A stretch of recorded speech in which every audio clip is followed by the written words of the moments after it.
Se avete poco tempo e tanta voglia di fare 2 curve sulla neve, allora vi consiglio di venire con me. Oggi andiamo nel comune di Enego e più precisamente sul Monte Lisser. Una comoda meta per chi abita magari lontano dalle Dolomiti ma non vuole rinunciare ad un paesaggio invernale come questo. Con gli sci ai piedi partiamo dagli impianti dismessi di Enego 2000 e saliamo lungo le vecchie piste fino a raggiungere il Forte Lisser, che potremo visitare nei mesi estivi.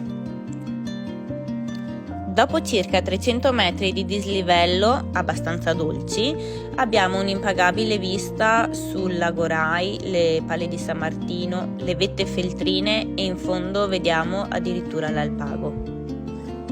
Da qui è possibile scendere lungo il versante est e raggiungere località Tombal, da dove possiamo ripellare e farci altri 300 metri di salita e ritornare al forte.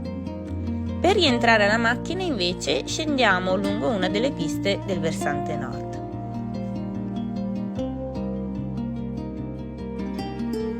Ciao a tutti e alla prossima gita, che ovviamente sarà tutta veneta.